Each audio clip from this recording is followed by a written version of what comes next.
Namaskaram, Sadhguru. Thank you so much. Namaskaram. Namaskaram. When I was preparing for this conversation… Oh, you came prepared also. Oh my God. I don't think I'll survive this conversation by the end of this. No, but I looked around and the one thing that is very unique about you specifically, probably the only man on earth…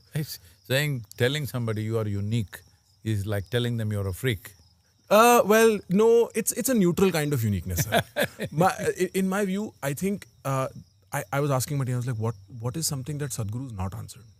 And it seems like the world has made it your business to answer everything from AI, LLMs, to Ukraine, to Gaza. Is it not exhausting, Sadhguru, to be in a position where you need to answer questions of this nature? Or are you fine with that? I'm fine with that, anything concerned with life. We are not interested in Ukraine or Gaza or Timbuktu. Our interest is life. Wherever there is life happening wonderfully, we talk about it. Wherever there is life which is distressed, we talk about it. Wherever there is life generally hanging between the two, we talk about it. And so… It's about life. And so when Unfortunately, because that is self-interest, because I am life. You knew that or no? No, I didn't. Okay. That came up in my research. He's getting the drift. I was sitting in the Dhyana Linga earlier today, and it's a very…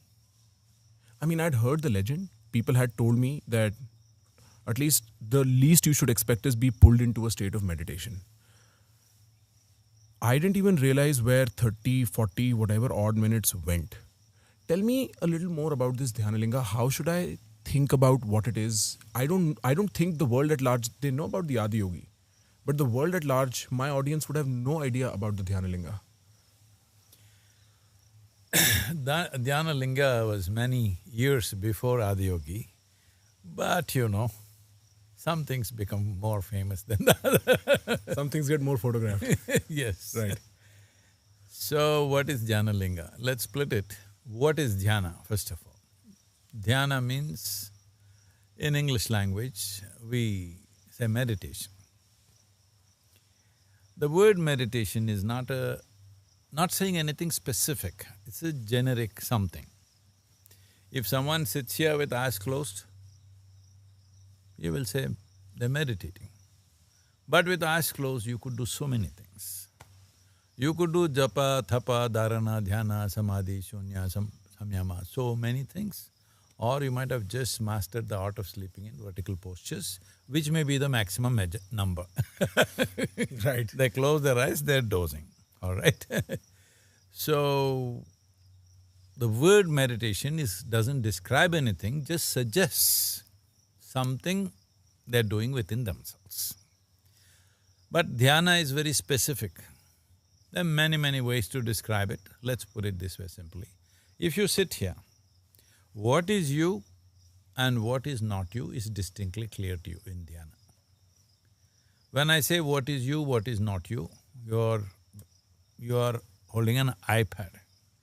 I'm not here to advertise any brand, but you're holding an iPad. Is there a difference between I and iPad? Yes. You know that. Right. So your iPad belongs to you, but it's not you. Am I correct? Agreed. Though most of your work may be there. Maybe it's doing more than you do, if you got it empowered in a certain way. The clothes that you wear, it's yours, but is it you? No. The body that you carry, is it yours or is it you?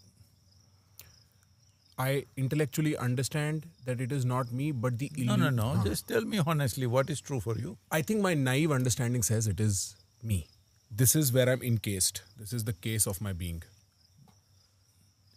Do you say this is my hand or do you say look at me? Hello? Well, yes, it is my hand. Yes. Right. Is this your head? Yes, sir. Your foot? Yes. Then what?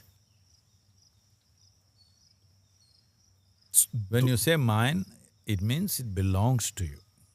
We're not disputing that for now. A time will come for that. Right now, we don't dispute that. So your body is yours because you slowly gathered it, right? Were you born like this? No. Slowly gathered it. What you gather can be yours, can never be you. That's very clear. Everything that you know in your mind, whatever you call as my mind today is also an accumulation of impressions that you gathered. Slowly it gathered. So what you gather once again is yours, but not you. So what you call as my body and my mind, which are ruling you right now, your physiological and psychological processes, which seem like everything right now, is actually accumulated. So what I accumulate, I can keep it aside if I want. So the clothes that you wear, suppose you're not able to ever take it off, we would sit little away from you right now because you can take it off and put on new ones, things are fine. So you put it on and you can't take it off, terrible place or no? Sure. That's all that's happened. You put it on, this body, slowly you put it on, now you can't take it off. Meditation means, or dhyana means, if you sit here, you're here, your body's a little away, what you call as your mind is little away. So once your body and mind, between you and what is your body, between you and what is your mind, there is a little space or a distance. This is the end of suffering, because you know only two kinds of suffering, physical suffering, mental suffering. Do you know anything else? Can't think of it.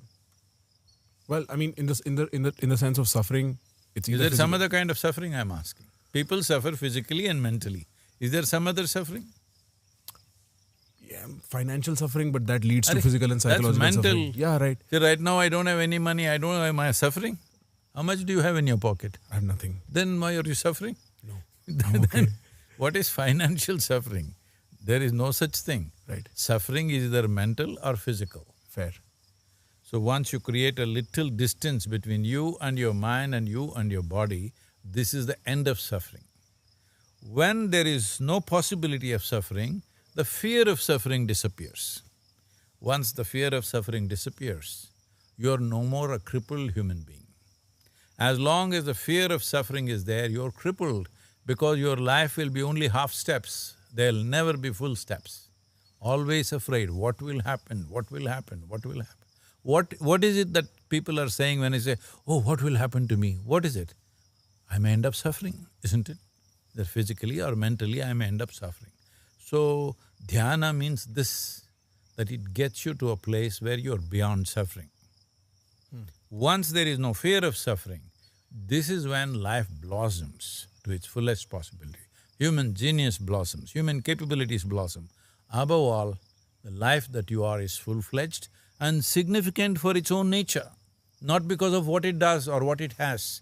Right now, people are valuable because, oh, he's got $1 billion, so he's valuable. You come from Delhi, everybody asks you how many million, how many crores is your company. Right. Even if you go for an evening get-together, people will ask you how many crores Right.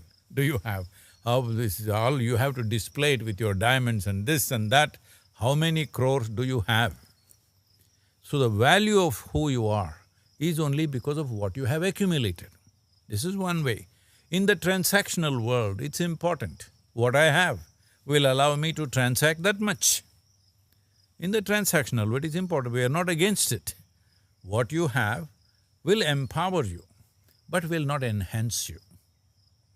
Sure. So enhancement happens when life within you blossoms, and this blossoming is seriously restricted because you're trapped in your own body and in your mind. Did you ever come out of your body? I can think of a couple of moments when I was younger and more prone to alcohol, yes. But That you is know, not your out of right. your body, little out of your mind. Sure, little out of my… I confuse the two. No, but I meant it as a joke. I have some experience in meditation and it's interesting, but I can't claim to have ever gotten out of my body. Yes. Right. So, it's a trap. You got into it and you can't get out.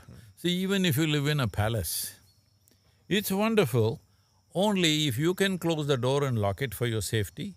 When you want to go out, you open the door and you go out. You went into your palace and closed it and you lost the key.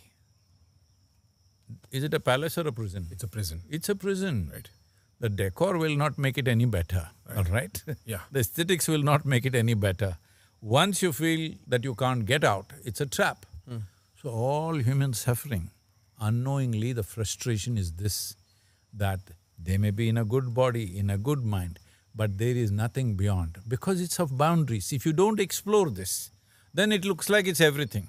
If you fully explore the depth of your mind, you know it's very limited. It doesn't let you go out. So wanting to go beyond that is natural. As you said, this longing drives people to alcohol, to drugs and various other crazy things. Somebody jumps off a mountain, somebody jumps off an airplane, somebody pops some pill.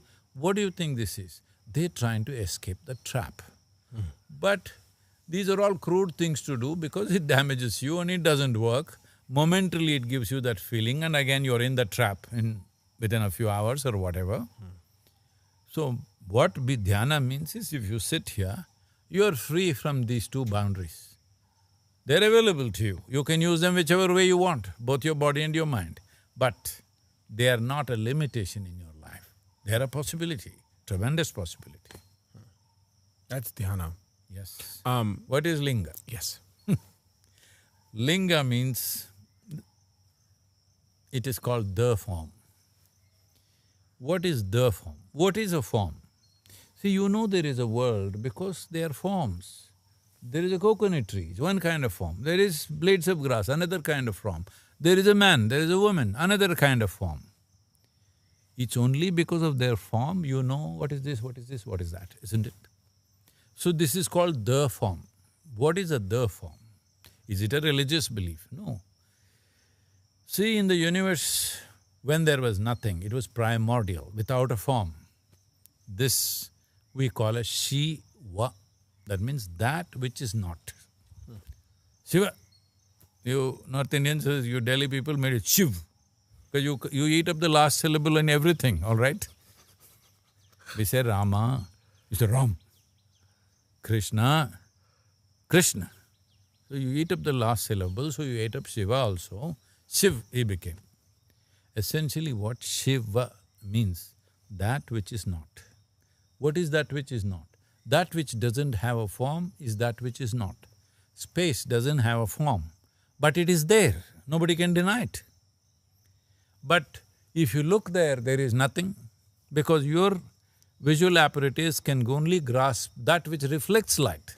Anything that allows light to pass through, you can't get it. See, right now, am I more important to you right now? Or the air that you breathe is more important? The air. It is? Yes. You're a sensible guy, not bad. Not prone to that much flattery. No, that is nice. Right. But you can see me, Right. but you can't see the air which is so vital to you.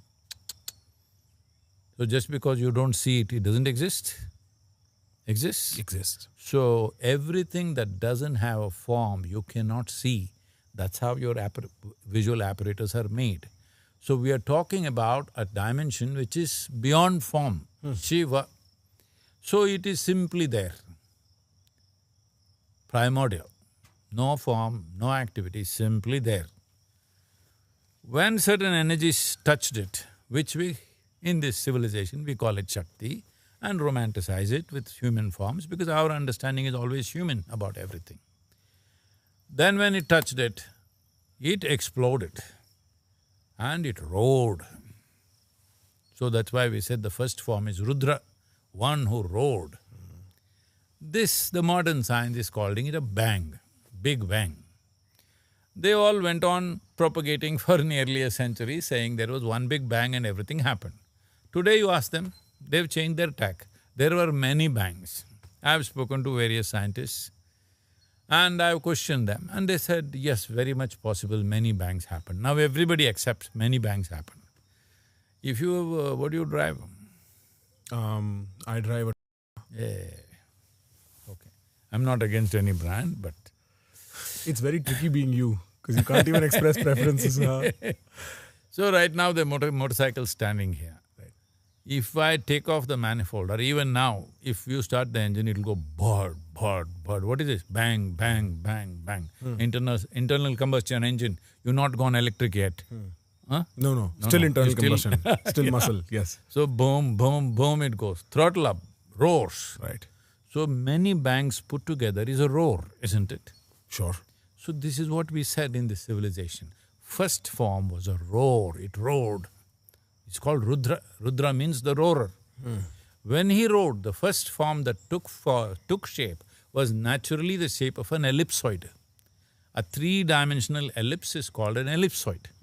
So this ellipsoid is what we call as a linga. So we call it the form, the first form of primordial no-form state. The first form was a linga. And then from our experience, this is harder to explain, from our experience we know if we take our life energies to a certain level where it's just before dissolution, then again the form that your life energy takes is of that of a linga. You will see almost in every culture, knowingly or unknowingly, because things have gone from that basic thing, or there are people who experience this. In any culture, you see when they say soul, they will show you an egg-shaped form. Generally, in calendar art at least, they know. Whether it's India or anywhere, well, South American people always depicting an egg floating around because somewhere there is awareness that when time matures, when your life matures into a certain point, it'll take on the form of a linga. So we saw this, that the first form is linga, last form is linga, so we decided to form many varieties of lingas to represent different aspects of life, to affect or to take effect on different aspects of life. So if you are a pursuer of money, we'll make one kind of linga. If you want education, we'll make another kind of linga. You want spiritual process, we make another kind of linga. Like this, for everything we have one kind of linga. For dhyana, we have one linga called dhyana linga. What this means is, without any instruction, without any knowledge about how to do it, you simply go sit there, it will happen. Because he instructs you in an energetic way.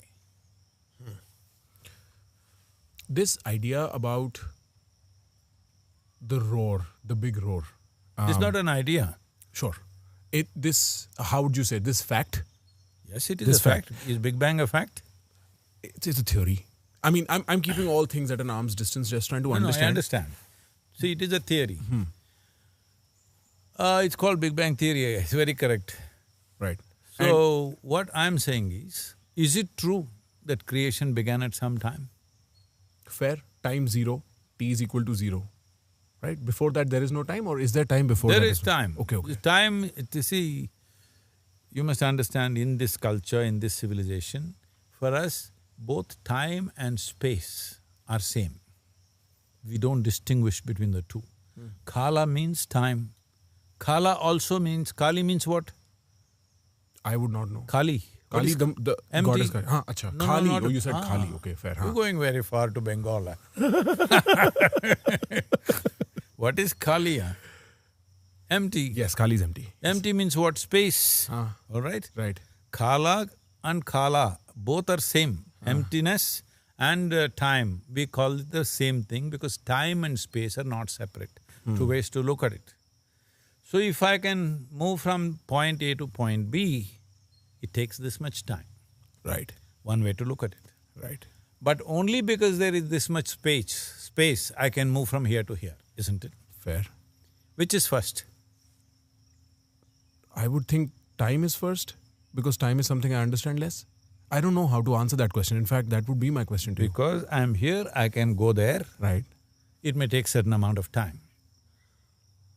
But if there was no here and there would be no time. Okay. But if there was no time, there would be no here and there also. Huh. All right? Right. So let's not get into this. It's not about semantics. Right. It is a certain fundamental reality. Sure. And my question is there something that this fundamental reality, is it accessible to you as part of your experience, or is it something you have learnt reading yogic sciences? No. Are you part of this reality? I would Existence? Yes. I would You like are. to think so, yes. But the problem is, in your mind you gathered a certain amount of information. Maybe you think it's a lot. Maybe you read 10 libraries on the planet.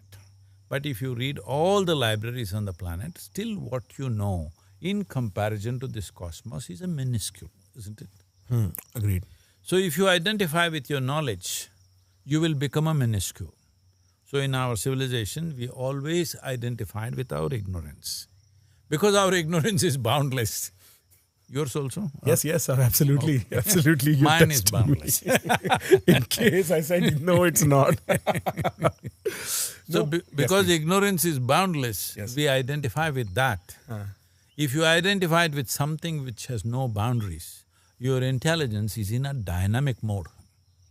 Anything that you see, it is what it is. But if you identify with your knowledge, then it is in a static mode of just that, because it operates from your memory.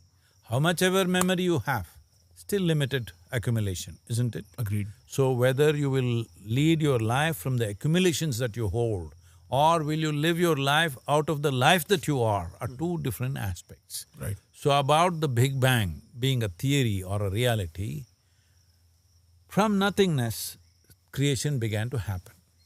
Well, it's your choice whether you want to think in terms of did it happen with a whimper or with a bang or with a roar, it's your choice. But looking at wherever there's creation, such enormous temperatures, what is the temperature of the sun? Some million degrees centigrade something? Yes. It's all in that order, all right? Right, yes. The core of the Mars is like that, the core of the Earth is like this. Obviously, something violent, big happened. If it happened with a whimper, you would have had a cool sun. Yes. Conjecture. Right, conjecture. Not 100%. Sure. But if the motorcycle roars, it creates some temperature, we know that. When we feel the temperature, we know it's been roaring. Right. It's like that. Right. Fair. The only reason I was asking that question is because if I wanted to find a way to approach questions of this nature, which currently physics answers, and physics answers with very No, limited… physicists have clearly stated, the top physics in the world have stated, we not only do not know, we cannot know. We cannot know, yeah. Yes. Because the evidence for that That's is really very… fantastic of them to have said that, because that's fantastic. Really. It shows intellectual humility. No, it's not humility. They are beginning to come to the yogic ways of getting identified with ignorance. I do not know. The basis of this civilization is that we do not know. That's why we bow down to everything. We see a tree, we bow down. We see a man, we bow down. A woman, we bow down. A cow, we bow down. A snake, we bow down. Nothing. Emptiness, we bow down because we do not know. Fair. It's not fair, it's fantastic. Fantastic. I was listening to the story of how the Dhyanalinga came about.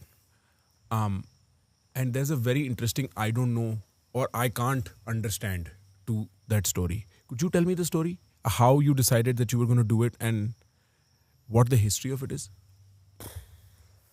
It's a long story, man. We have time.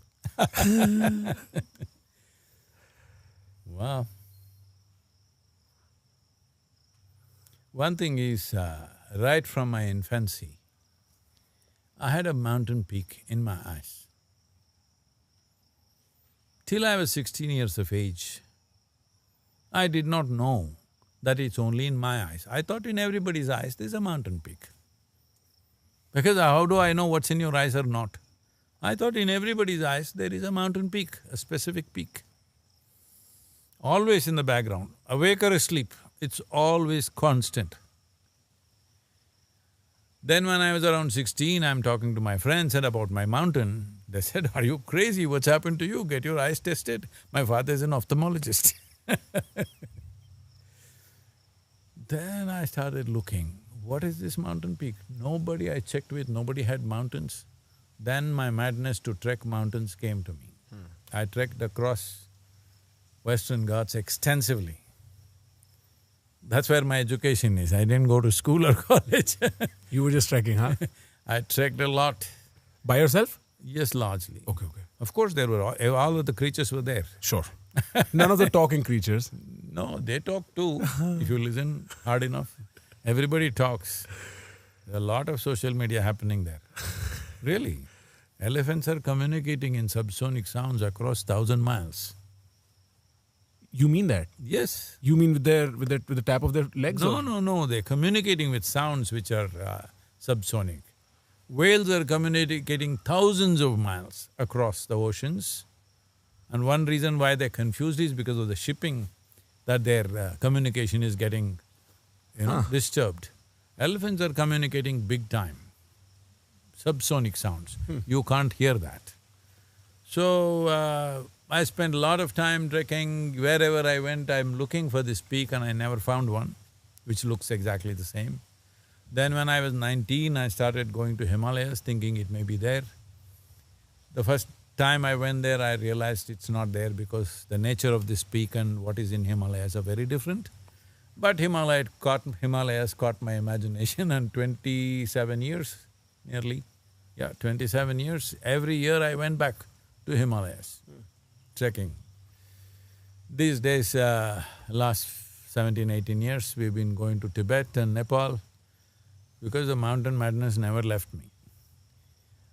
This was in '87, my search for mountains was still going on. Wherever I went, I started teaching from '82 onwards. And wherever I went, people want me to set up a center. I'm not for that because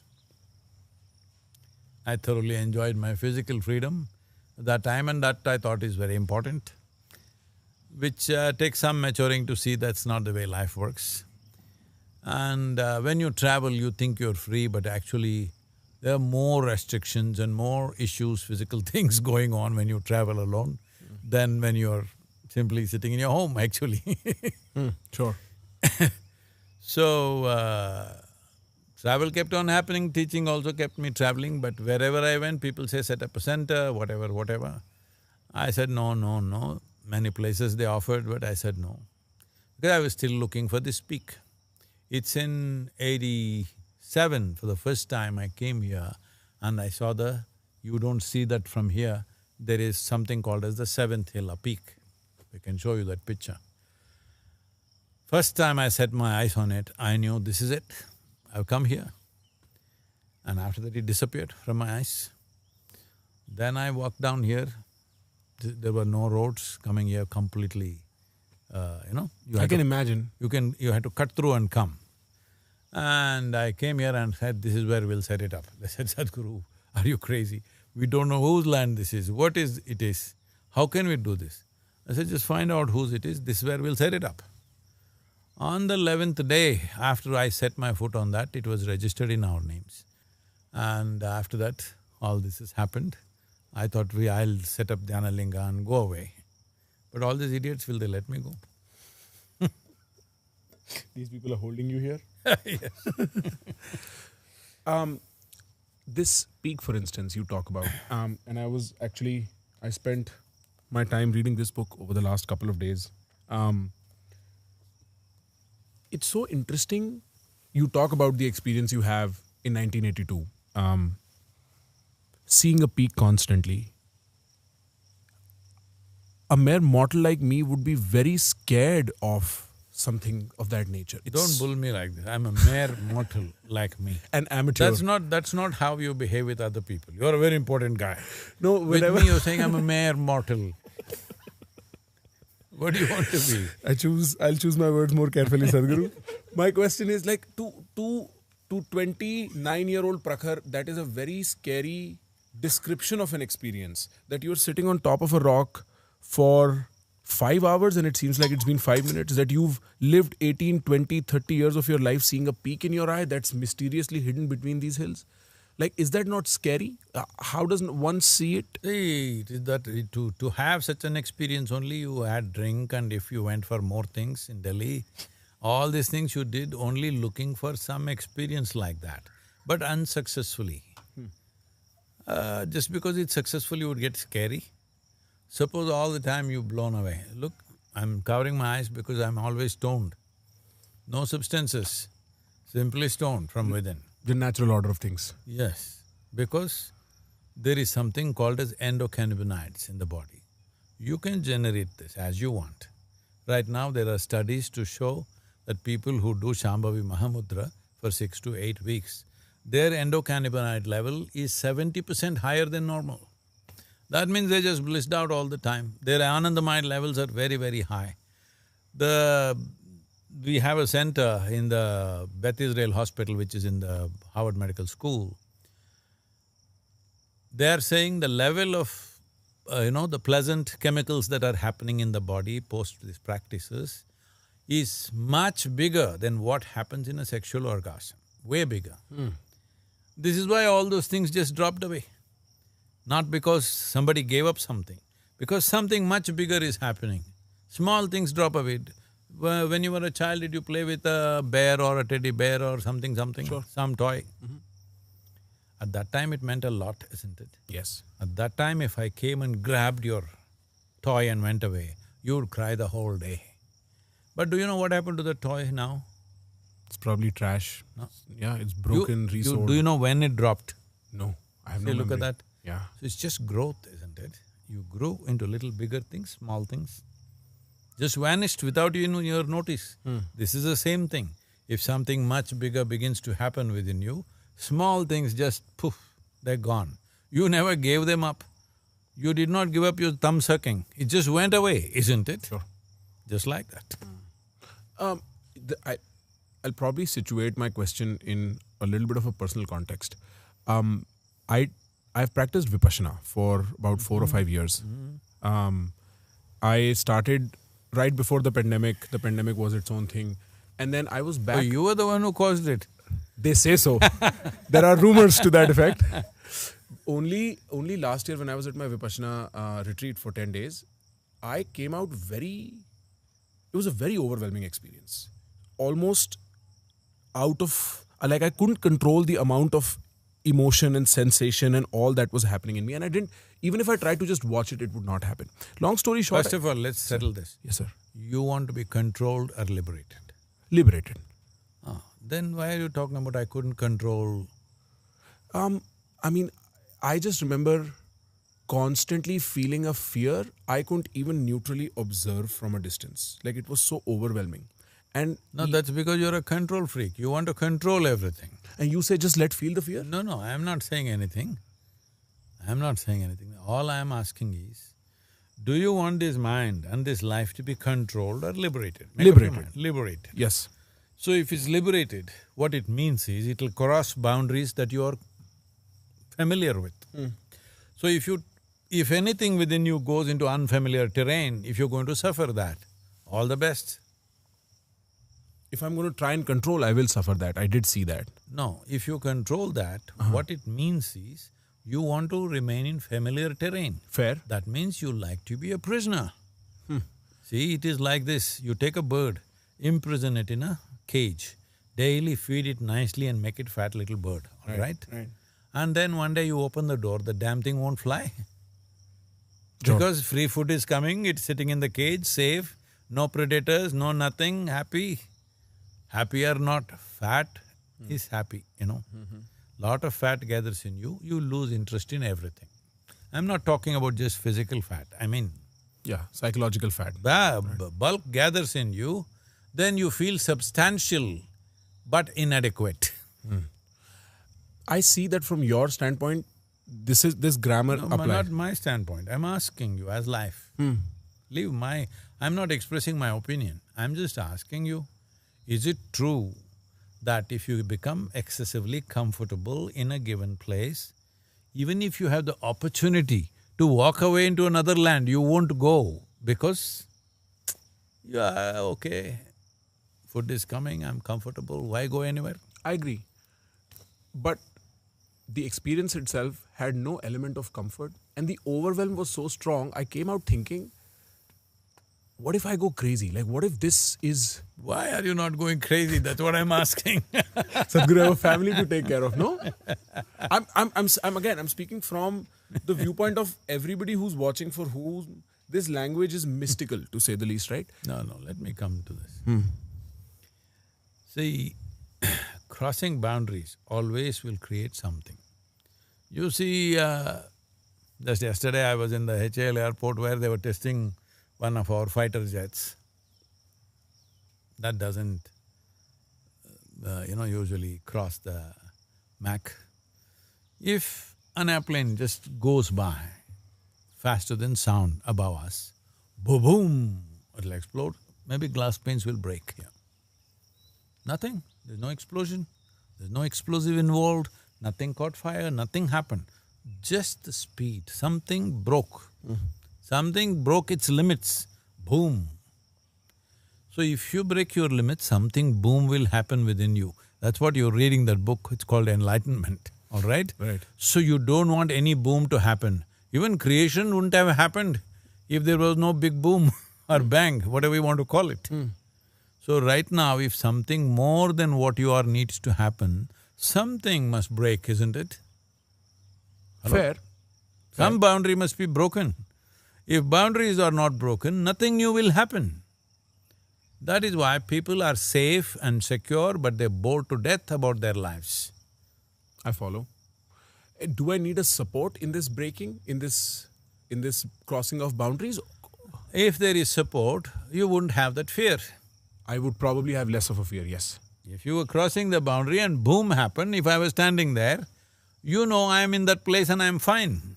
Right. Would that give you reassurance or no? I think so, yes. You boomed and nobody there.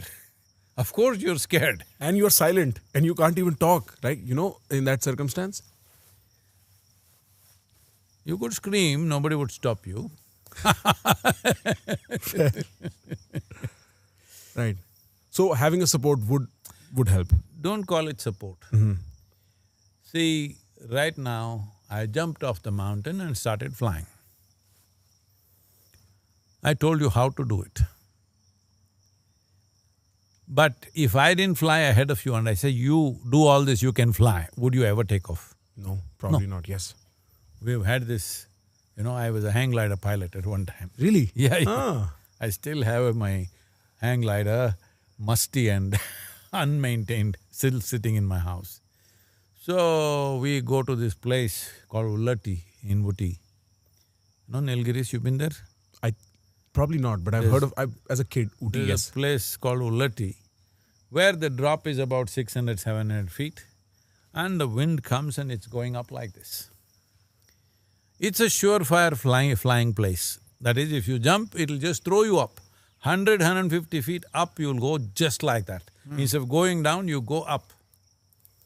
You know that's how the wind will work. If you throw a piece of paper, boom, it'll go up. So your hang glider also will go up. But most of them spend a whole day. They will gather their courage, scream, "Ah!" and come and last minute stop. Because when you look down, but a more experienced hang glider pilot takes off and boom, he goes away. Then the next guy gets little. Okay, after all, he didn't get killed, so you will fly. This is just like that. Yeah. Somebody is already there. Doesn't it make it so much easier? Nobody is there. It's hard, isn't it? Right, yes. Unless you are totally crazy. Yes. Unless you have really nothing to lose in your head. There's nothing to lose actually. What have you got? I'd like to think I have my family. We'll see. I'm not saying… it's an arrangement that you make for your well-being. Let it go well. It's my blessing that everything should go well. We build a building because we need a shelter. We build a kitchen because we need food. Similarly, we need family for our emotional and our well-being. Whatever, this is our life. Nothing wrong. It must be managed well and it must be kept well. I hope it happens wonderfully, all right? But you're still alone, isn't it, within you? Yeah. Yes. And that is the greatest privilege you have. Nobody else can enter you.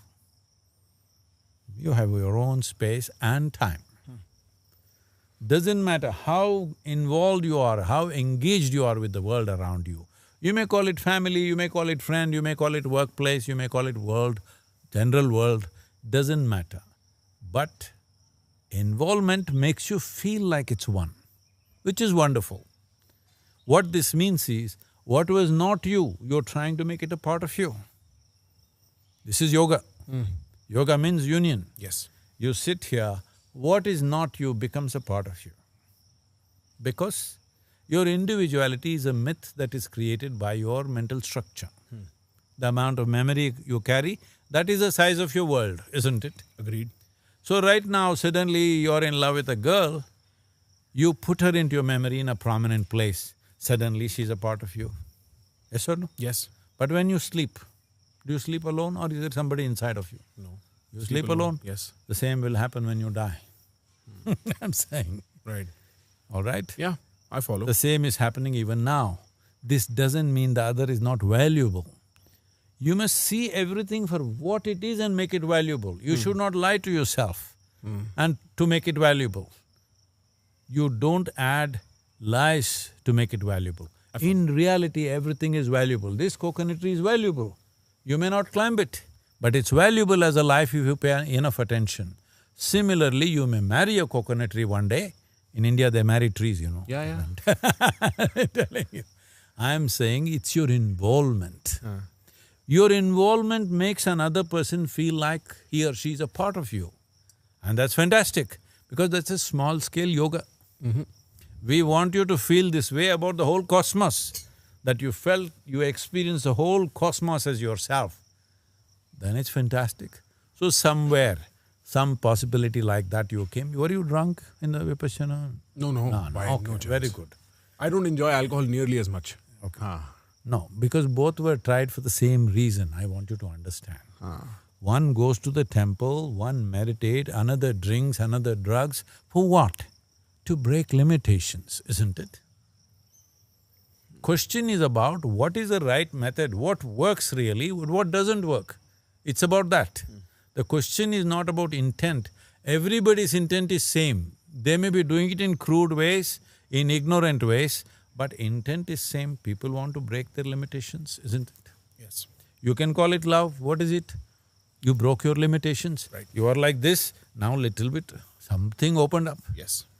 You call it drink, something opens up, an idiot who can't sing in the bathroom starts singing on the street.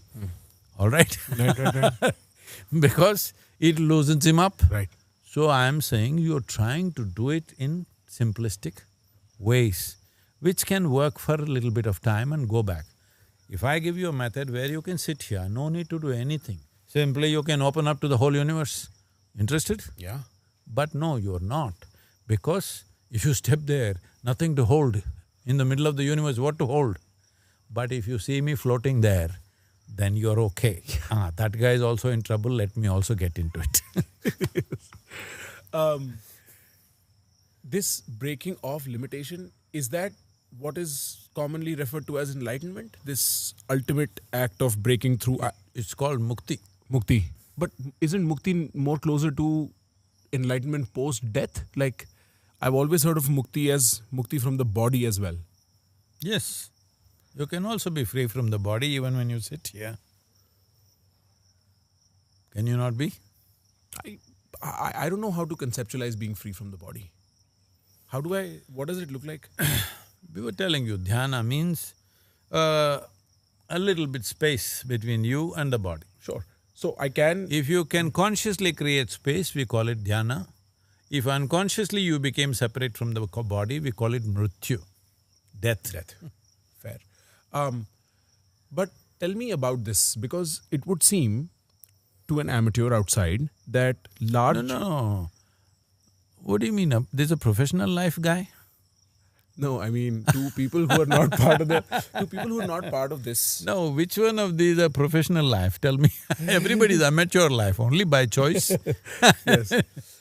In the sense that if somebody was to not understand the depth, or for that matter, the detail of spirituality, and they were to see spirituality from the outside, and they were to treat it with the limited understanding that they have, they would assume that the point of spirituality is to reach somewhere, just like the point of business is to make money, just like the point of a career is to advance or promote yourself. However, people might see that. But it is my understanding from reading this book and from, talking to you to a certain extent, that it may not be the case that enlightenment is that final act. That probably I should think about it a little differently. See, you go to school because you want to go to college, you go to college because you want to go to work, you go to work because of something. That means essentially, in principle, what it means is, right now what you're doing is not worthwhile, something else needs to happen.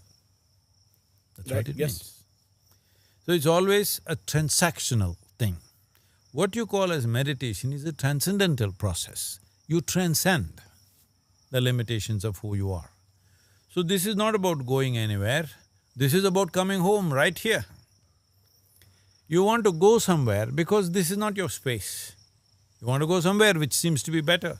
It is from this that they created heavens. Somebody told you there is a better place to live than here. Whatever nonsense, if you look at the descriptions, very crude stuff. If you make it up today, at least I could write up a new heaven if people want, where it's free Wi-Fi and all those Unlimited things. social media access. And all that. But that's probably hell. So, all these things were made up because somewhere within a human being, sitting here feels so inadequate. You have to get somewhere to be something. This somewhere may be a school, maybe a college, maybe marriage, maybe work, maybe money, maybe wealth, it doesn't matter what, you want to get somewhere. When all these things fail, you start thinking in terms of heaven. If you ask me, the idea of heaven is the worst crime we have committed upon humanity. That is, this is not the place to live. There is another place where you will have real life, doesn't matter. How many billions of lives have been lost thinking that they will live better elsewhere, not here? It's here, damn it, it's here that you have to live. And do you have any proof that you are not already in heaven and making a mess out of it? Do you have any proof? No. So you are in heaven and making a mess out of everything. You're making it like a hell for yourself. But all human experience comes from within. Your stress, your anxiety, your tension, your depression, your madness, your misery, everything comes from within, correct? Right. Similarly, your pleasure, your happiness, your joy, your blissfulness, your ecstasy, everything also comes from within. It's your choice. You want to sit here like you're in heaven or you want to sit here like you're in hell, it's your choice. It is just that nobody taught you, you have to exercise the choice. So becoming human means just this. The thing between you and any other creature on the planet is, you and them are not different. What you do, they do. What they do, we do, all right? They are born, we are born the same way. They grow up, we grow up. They eat, we eat. They sleep, we sleep. They reproduce, we reproduce, or we may reproduce. They die, we die. But we do all this with lot of fuss. They simply do it. Yes or no? Sure. Only thing is, we can do it consciously. Everything that we do, we can do it consciously. This is a world apart, Yes. This is worlds apart. You're doing something unconsciously or compulsively, you do the same thing consciously, it's worlds apart. You eat unconsciously, that's one thing, it still nourishes you, but you eat consciously, very different. Everything becomes consciously, if you do something, suddenly it's beautiful and fantastic. This is the privilege of the human being. This is what people are trying to give up by becoming automatic or compulsive. So, doesn't matter what you're doing, if it is happening consciously, it's a beautiful process. Now I am asking, how much of your thought or how much of your emotion or how much of your experience is conscious? A fraction? That's what, unfortunately. Yes. In a day, in a 24-hour day, Right. how many thoughts that you have are consciously created? How much is just flowing like that? It's mostly just flowing. Yes. Right. So now mostly life is accidental. When life is accidental, being anxious is normal. Sure. That's what every doctor is saying, anxiety, no, don't worry, it's normal, I'll give you a pill, I am also anxious, I took a pill before coming to the clinic. All right? Anxiety is not normal. Right. When you were a child, joy was normal, isn't it? Yes. If you grew up, what should happen? At 5 years of age, if you were so joyful, by the time you are 30, you should be ecstatic, you still have 2 years, man.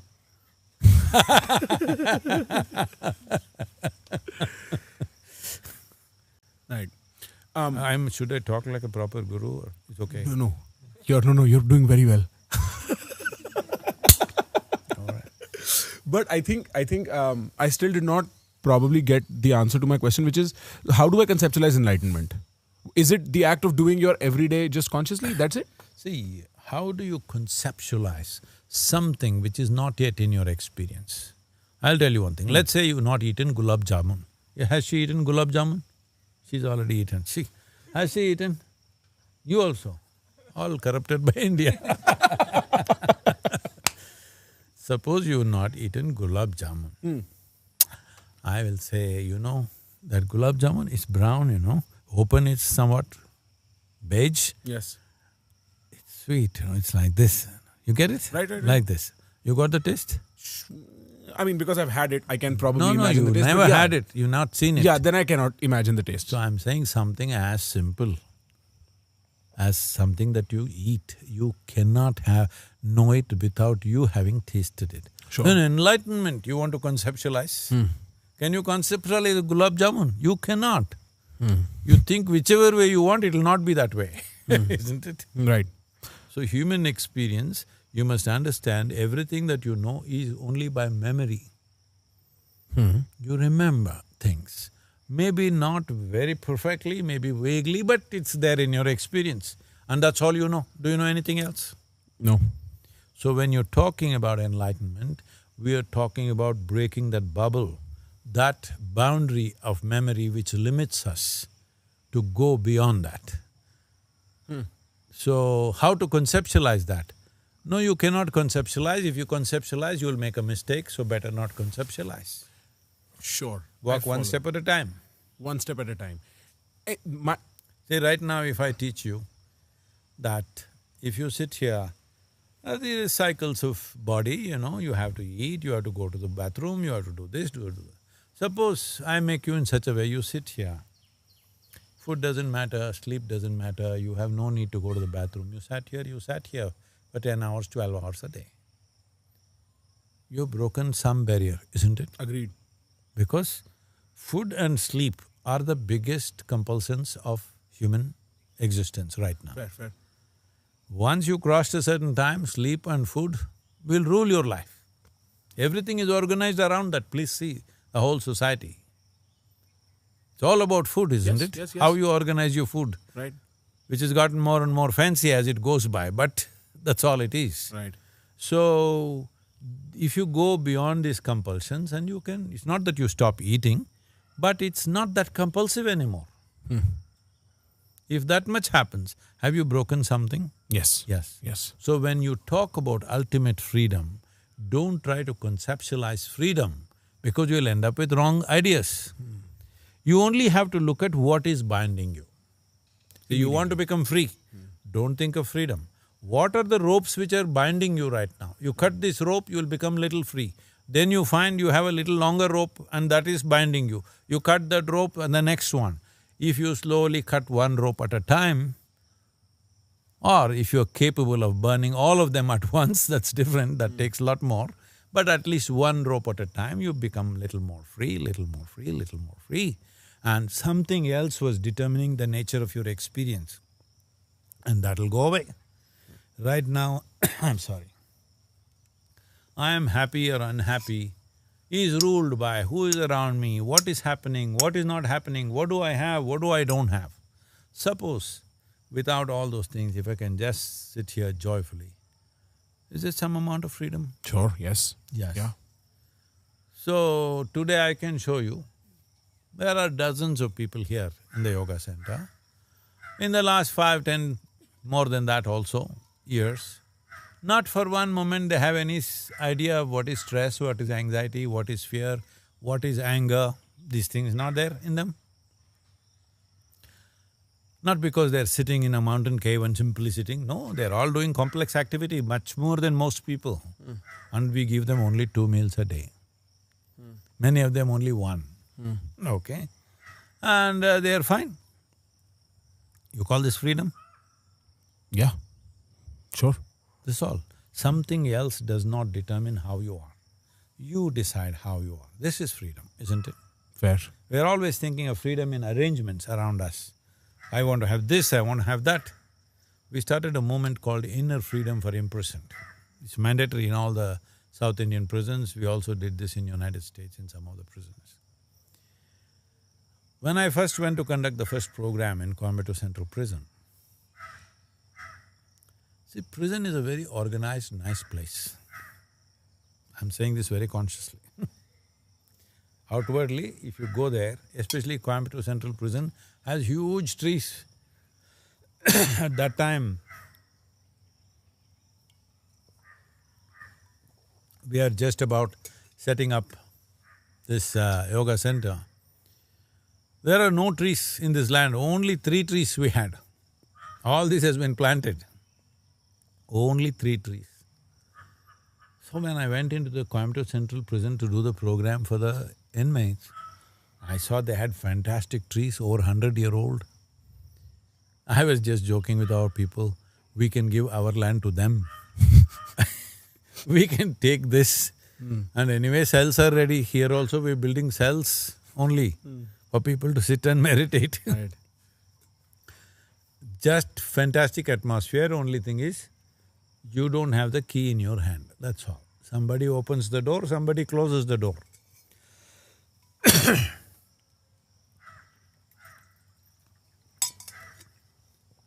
Usually, the rich and the privileged people want somebody to open their doors and close their doors. Yes. It's an imprisonment. Yeah. Still they suffer after some time. See, if I put you in a gold-plated prison for some time, if you're a greedy idiot, you will enjoy it. Right. Hello? Yes or no? Yes. That's all that's happening to people. They're imprisoning themselves and they're enjoying the prison for some time only. Afterwards, you'll see something else will happen. You ask people the first day they got their job, they went and sat there. That table, first day job, you know that table felt so fantastic. Sitting here behind this, the other guy didn't have the table, you had the table and the chair. You felt so great. But after 10 years you see them, behind the same table, they're getting blood pressure, they get dying of stress, everything happening. I need something warm.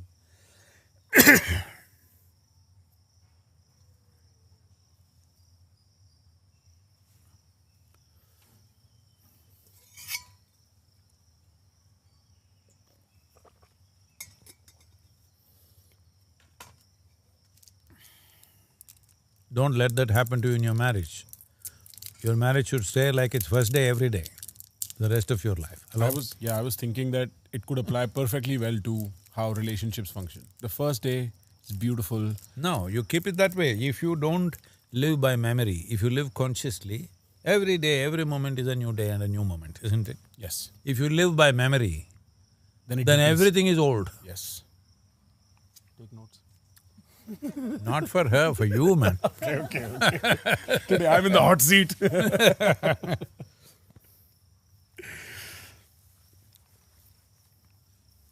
We can go on. Yeah, right. My channels, incidentally, it started off as explorations into philosophy.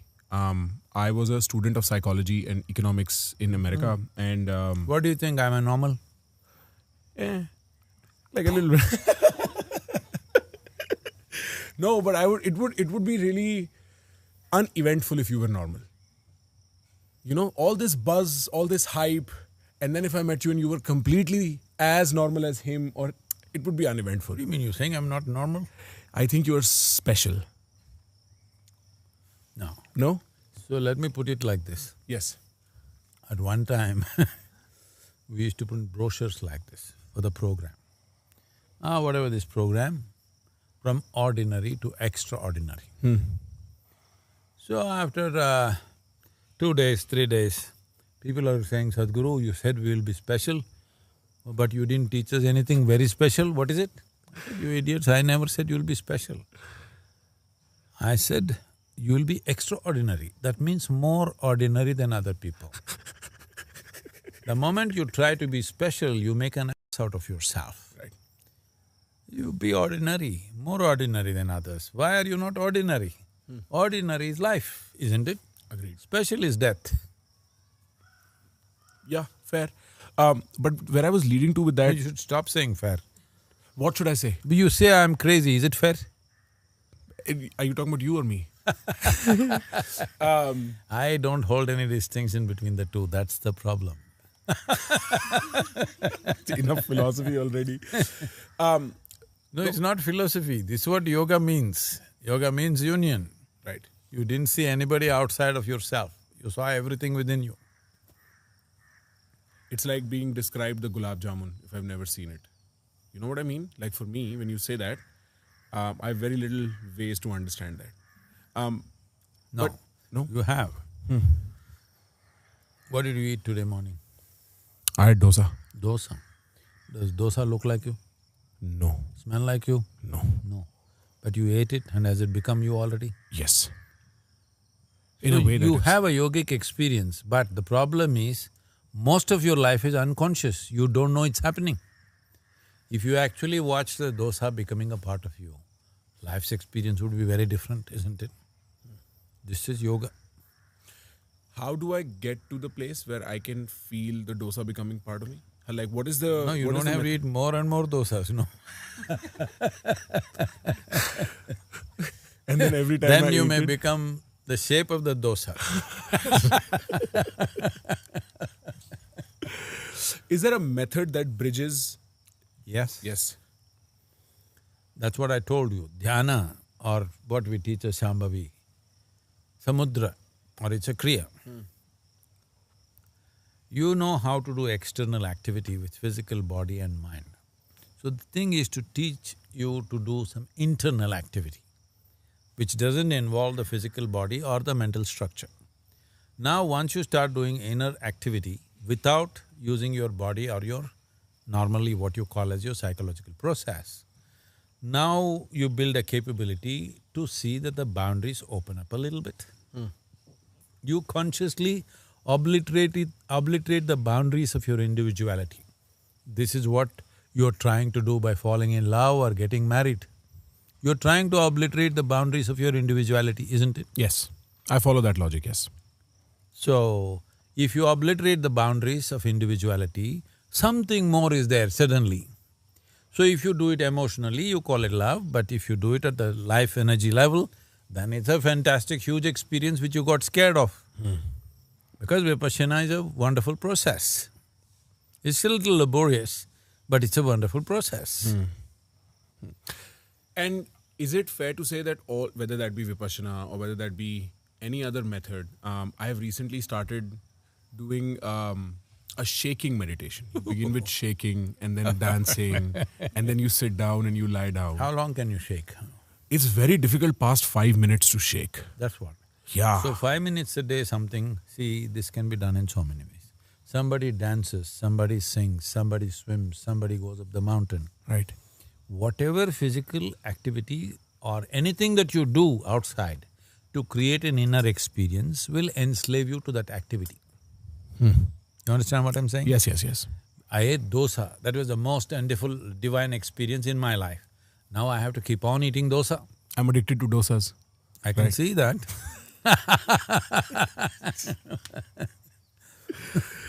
Anyway, the thing is, if you use any external activity to create an inner experience, you will get addicted to that process.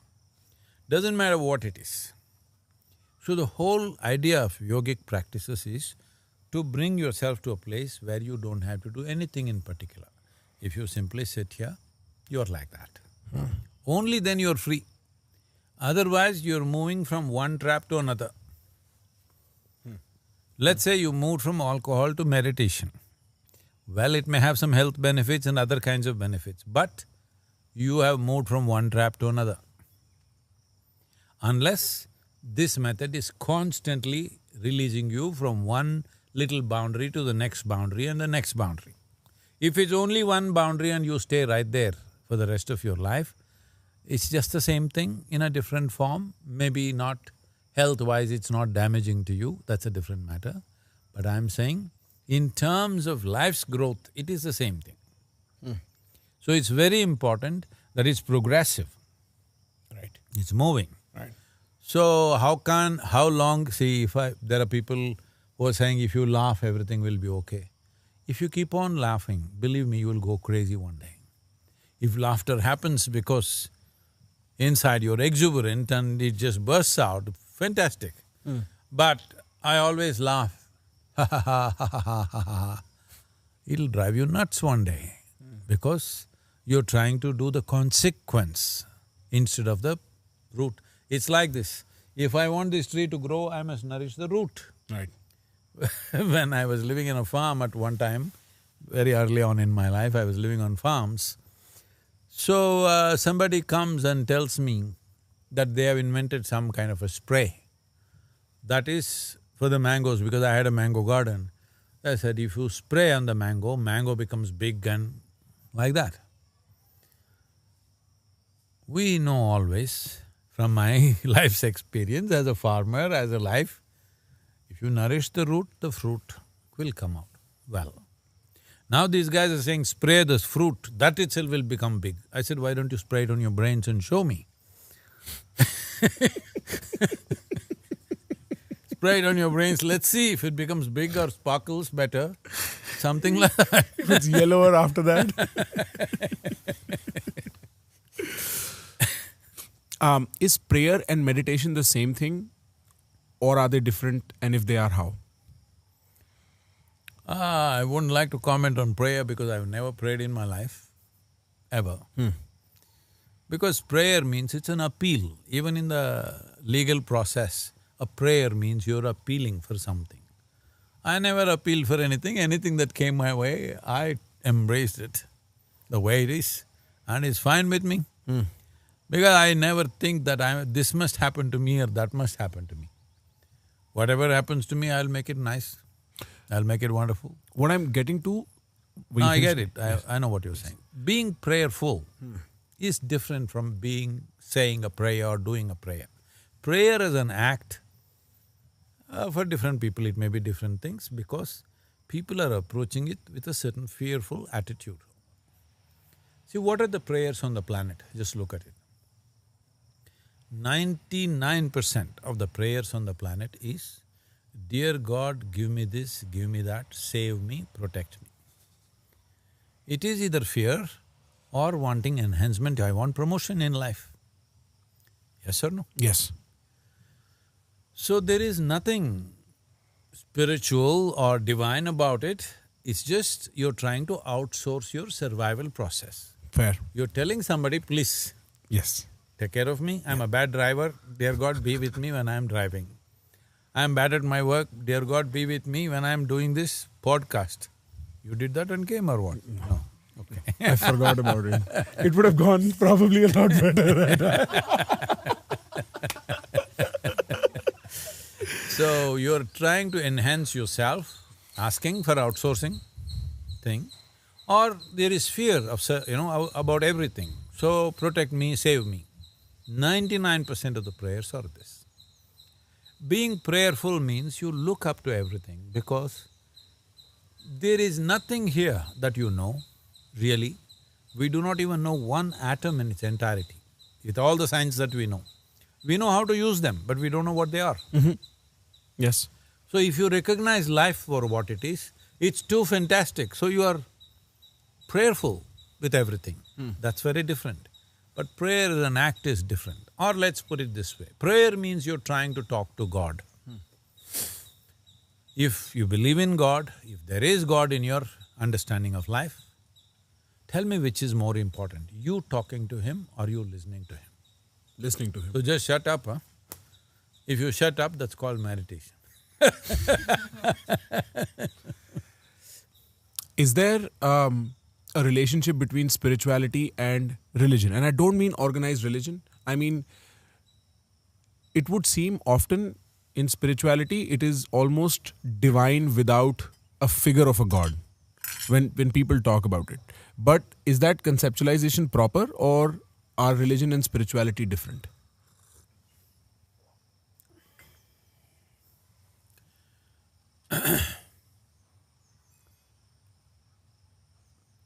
See, when you say religion,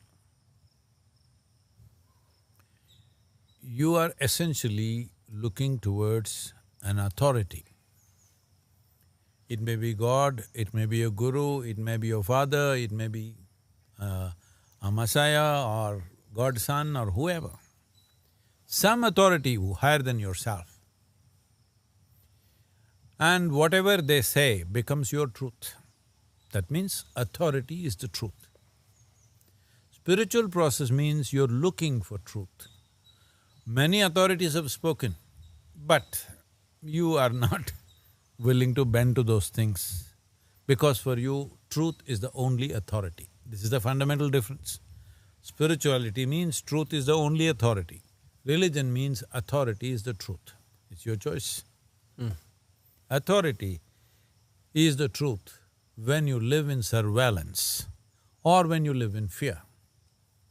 And unfortunately, most human beings live in fear. Even if you say even if you say God, most of them are not God-loving, they're God-fearing people, right? Because even he beats you up or does whatever, because he's got lot of torture instruments in his hell. He may put you there and what all he will do, we don't know. So, fear is the basis of everything. Spiritual process is not because of fear. There is an intelligence within a human being which can't be quenched. No matter how much you know, there is something which, if you keep yourself in a dynamic mode, there is something within you which will always wonder about what is that, what is that, what is that, endlessly. If you give conscious empowerment to that sense of intelligence within you, you will be naturally spiritual. If you don't teach anybody anything on this planet, let's say all the next generation of children will not be told any stories, nonsensical stories, things that you don't know, you tell your children as if it's ultimate truth. These lies have perpetuated for too long. Things that have not worked in your life, you want to pass it on to the next generation, I think it's some kind of a crime in my opinion. I feel only what's really worked you must tell your children, what's not worked you should banish it. Even if you thought it's very great, even if you thought it came from God himself, it's not worked for me, what's the point passing it on to you? This much honesty and integrity has not been in human societies. No matter what, we just want to pass it on because that gives us authority. See, if I can talk authoritatively about the geography of heaven, all the younger or children, let's say, will sit there with mouths open and they want to go to that place. Right. You are there in your control. Right. So is it about control or liberation again? You want people's lives to be liberated or you want it to be controlled. Well, if you're not in control of a few things, see, if you don't know how to control the bicycle that you're riding, you're not going to the destination. That is there, that much control. But it's not about control, it's about going beyond that, isn't it? Right. So, essentially, religion springs from this need of security. But let me put it this way, there is no such thing as security in life. Because next moment we can die. Hello? You know, recently I heard Delhi was shaking a little bit, just 4 on the Richter. Yeah. If you multiplied that by 2, That's it. and it can happen anytime. Hello? Right. There or here or anywhere, I'm saying. See, right now, this stone mandapam, the gravity is trying to pull it down right on top of our heads. Is it trying or not? Yes. Mother Earth is trying to pull this down upon us and turn this into our grave. So if you sit here, oh my God, this may fall down, then you will start thinking, God, please, don't make it fall down. Right. But if you're sensible, you will engineer it little better. But we know there's no guarantee. The best engineered things can still fall. Hello? Yes. But if you do things well, it could be quite magical. What somebody thinks is magic is actually engineering, isn't it? Fair. Huh? Yes, sufficiently advanced engineering looks like magic.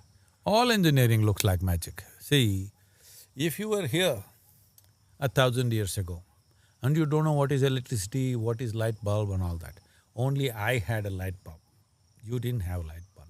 I said, let there be light. And light came. you would think I'm the Messiah or the Son or himself. Right. But today, because you also have a bloody light, problem.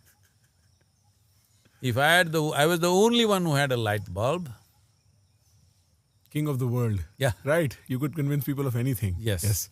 So, what is magic, what is this, can be done if you understand the process. Right. So, when you're very joyful, life feels magical, isn't it? I'm telling you, there is a process. I can teach you a simple process if you're willing to pay enough attention. A simple process within a few days I can teach you where you can have the magic of life every moment of your life. That your heart is full with joy and your head is sparkling every time. Now, I'm not just saying this from my experience or other people's experience. Now they have mapped the brain. Right. That is, when people have… this is something that everybody knows these days because everything is on the WhatsApp and Instagram stuff. Suppose you're thinking of a tiger right now. One part of your brain will flash. You think of an ocean, different part of the brain will splash.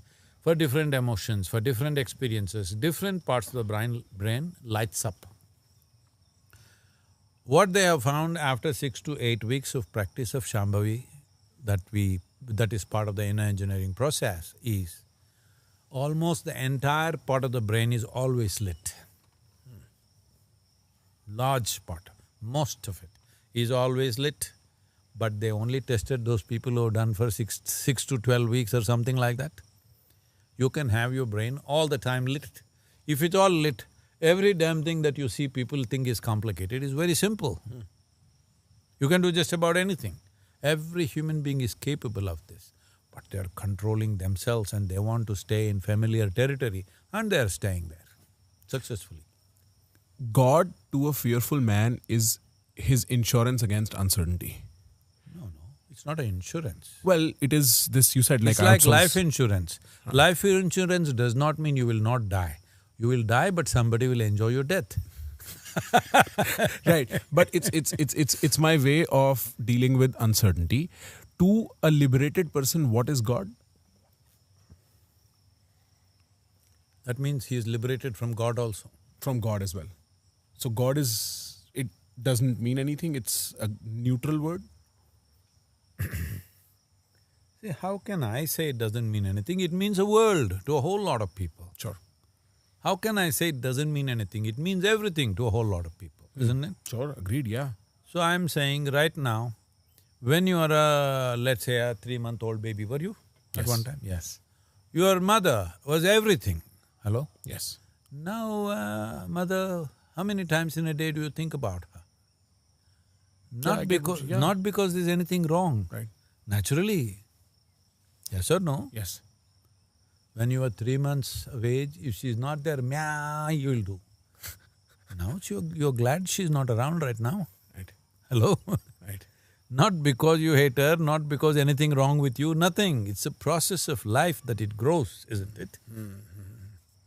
So, similarly, when you need something, as I said, you had a teddy bear, at that time if I took it away, it would cause injury to you. But later on, you don't know where you dropped it. So this is the same thing. You hold on to something. I don't want to take it away. If there is a need within you, please hold on. But I want you to grow. I want you to evolve. If you evolve, certain things… even the tail dropped away. Hello? With evolution, I'm saying.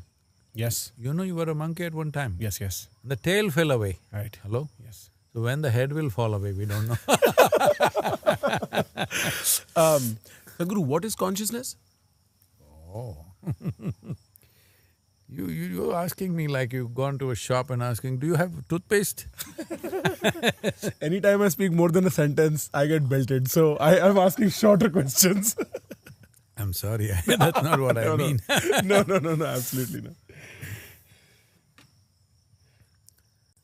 See, the word consciousness today is being used very loosely in day-to-day conversations. They're just meaning to say you're thinking about something continuously, that's consciousness.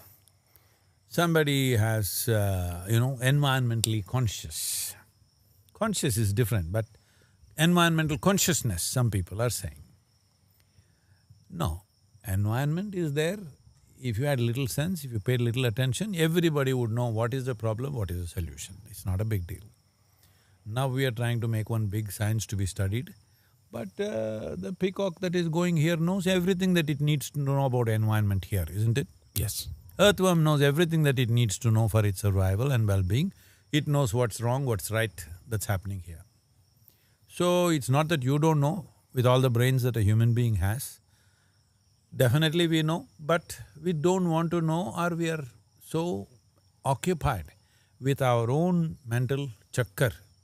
And the basic problem in human life is this: they are misunderstanding their psychological activity as existentially true. The same thing goes for God. Your psychological activity, your thinking is existentially true.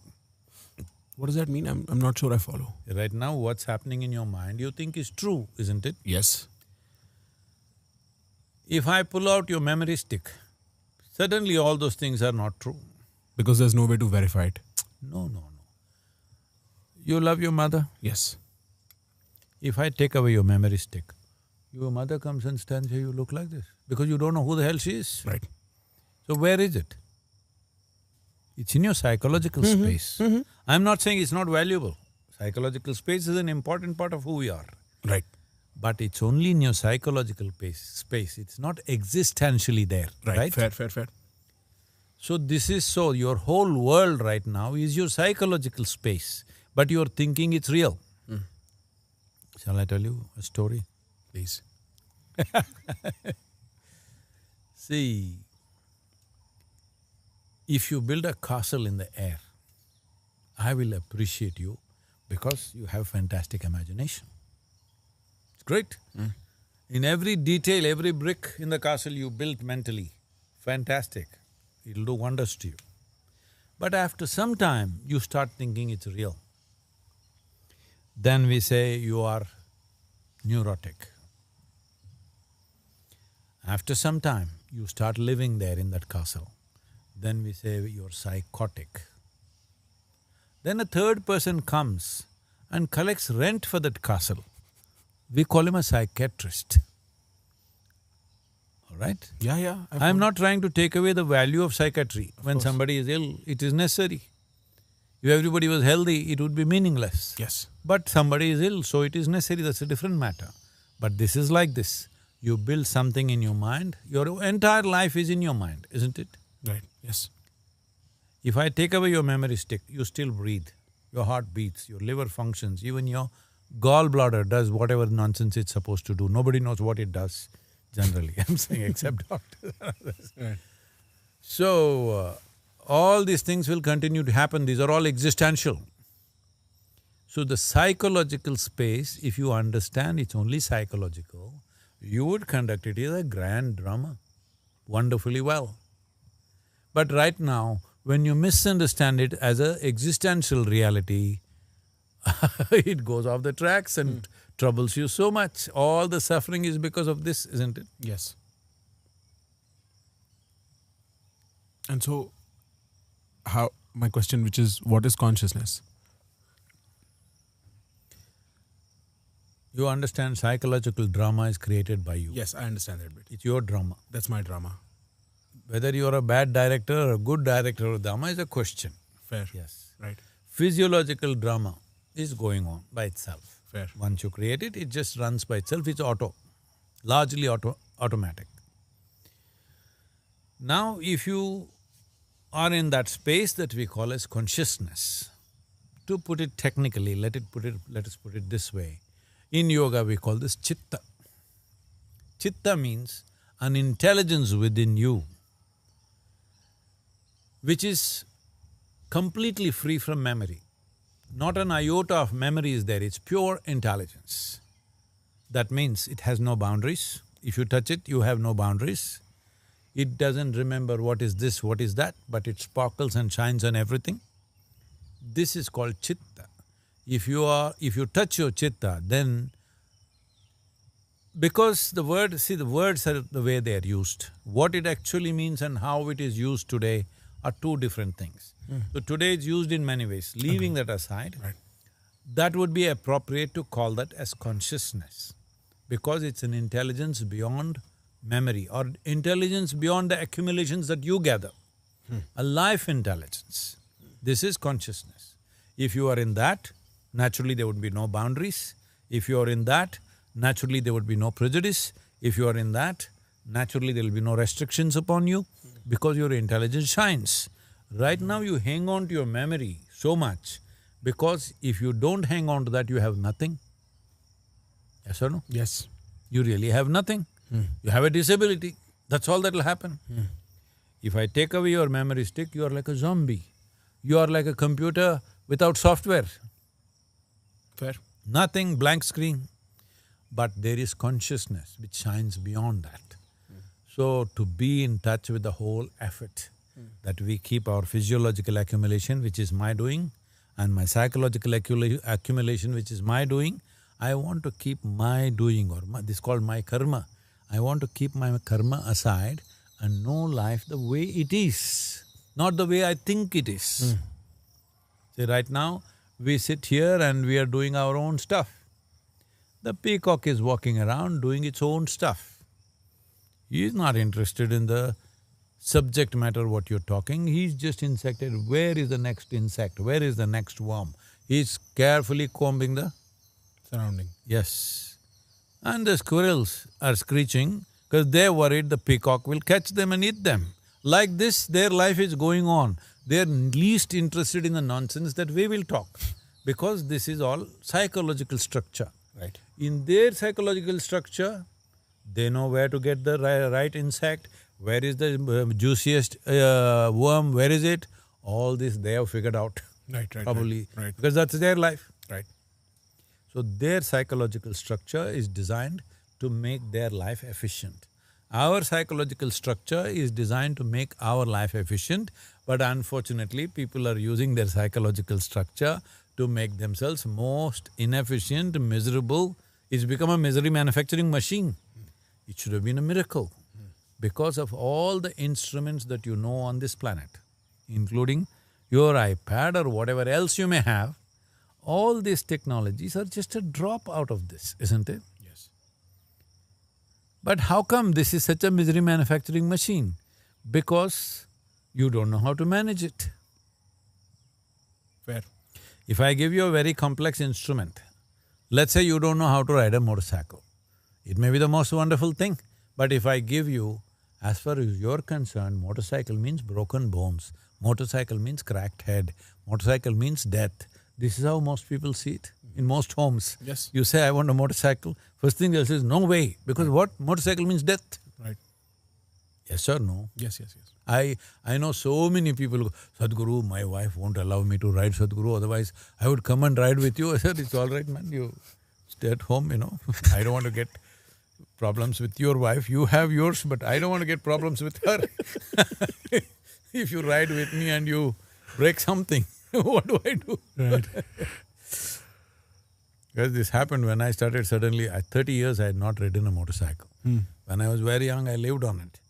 30 years I got so busy, I did not even think of a motorcycle. Suddenly when I was in Rally for Rivers, because people in Mysore, Bangalore have heard of my motorcycling, because on an average I rode like 50 to 60,000 kilometers in a year, calendar year. So even in the… they made a coffee table book about the Java SD thing, they said, I am the one who's ridden maximum in a year of that motorcycle brand itself. Oh, wow. Yes. So because of that, people knew, and when I was there, they said, Sadhguru, why don't you ride? I was driving at that time. I just thought, 30 years I have not even sat on a motorcycle, can I ride? They brought one motorcycle and said, Sadhguru, you must ride. In the evening, I looked at it and I felt little hesitant, because I don't know if I can ride. It's been… just didn't think about a motorcycle. Then I said, I'll take it little later in the evening. Around 9:45 I took it out so that the Bangalore traffic is little sensible. Then I sat on it in 2 minutes, I realized I haven't lost a day.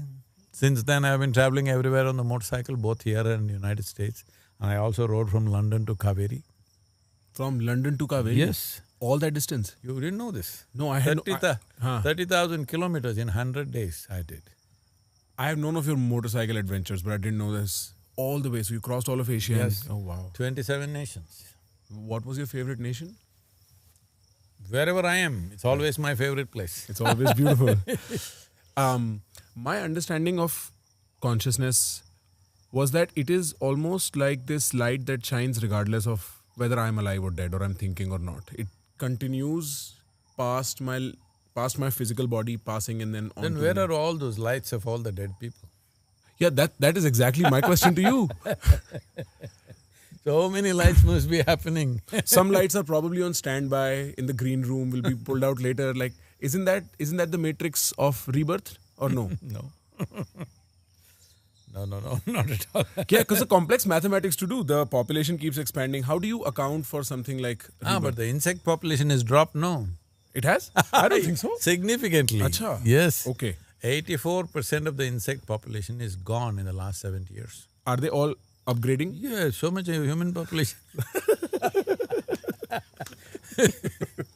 People will get mad with me. No.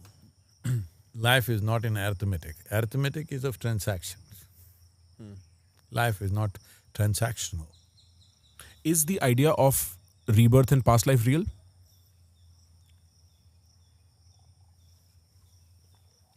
We've already gone through this, so I'll go through quickly. Yes. So when you say this is my body, this is my mind, obviously you're saying there's something more than these two things, isn't it? Whatever that is. So if there's something more than that, what is the nature of that and what does it do? With body, what does it do? Without body, what does it do?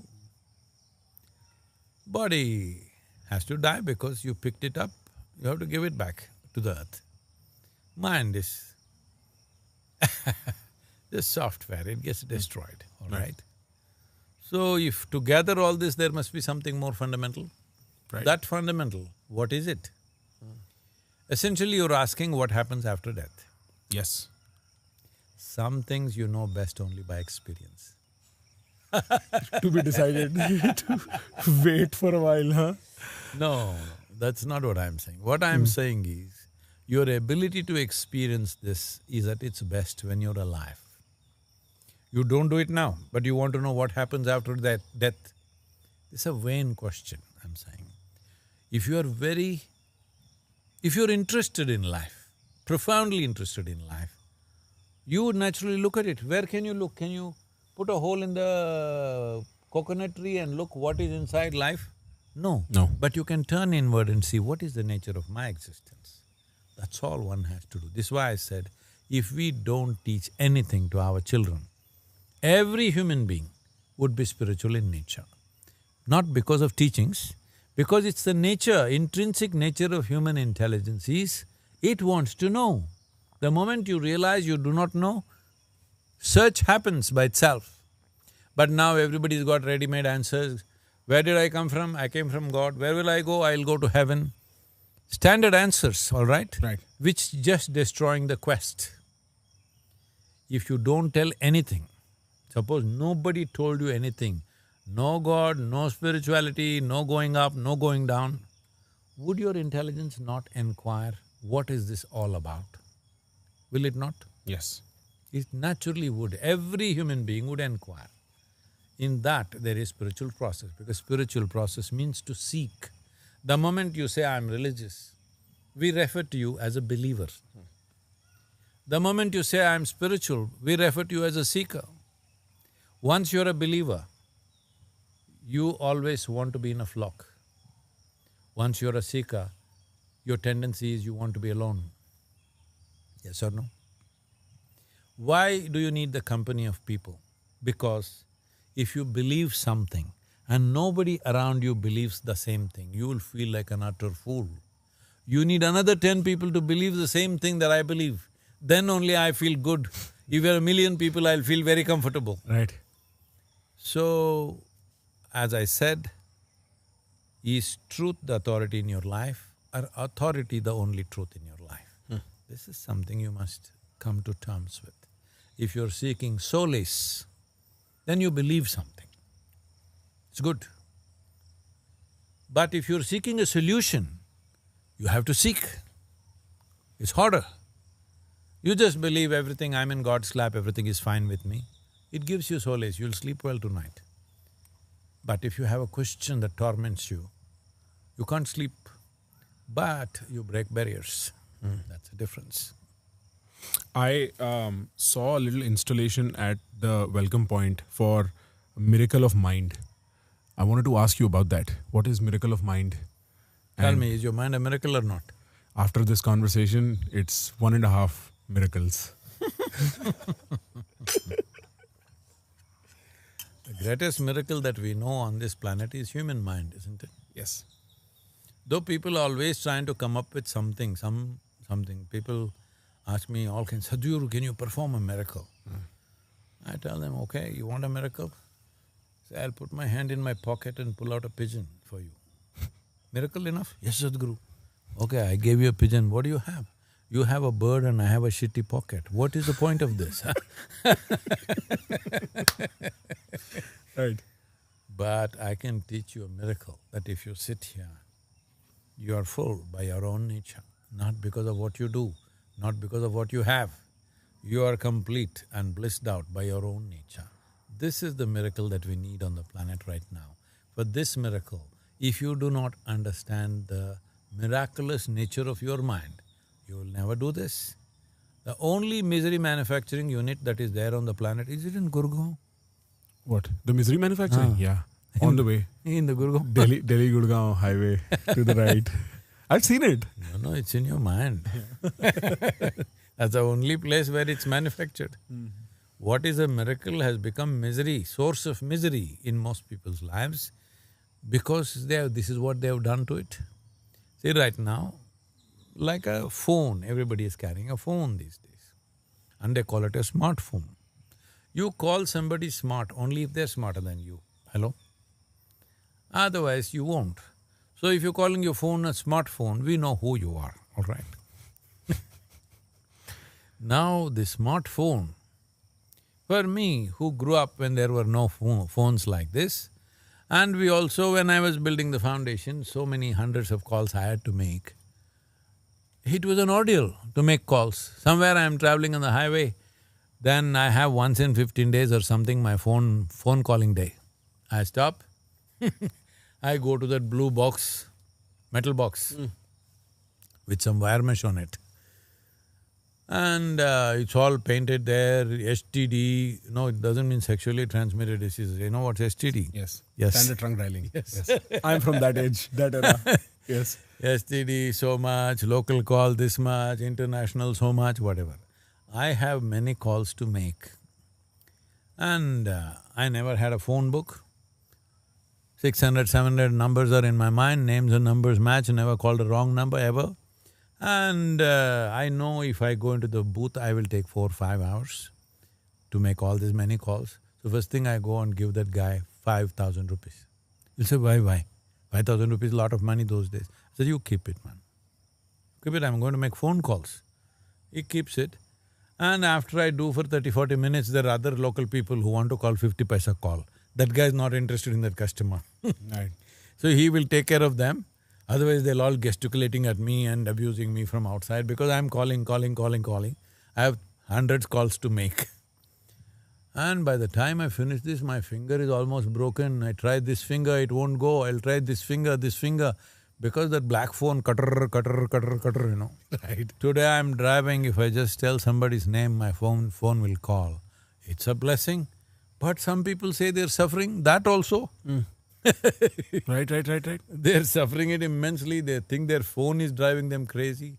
No, what is driving you crazy is this, that you don't know how to drive your mind. Your mind is driving you. Mind is not a good master, but it is the most efficient slave on the planet. Fair. And so Miracle of Mind… Miracle of Mind is about that. So actually the branding is like this, 7 minutes a day. 7 minutes, own your day. And so 7… That is, today is yours. Just invest 7 minutes a day. This day is yours. Nobody else can decide how this is today. It's an app? It is going out as an app. It's going out as an app. App is a delivery system, it's not the end goal. So Yes. it's a free app, Free. which we will launch on 26th of this month. Right.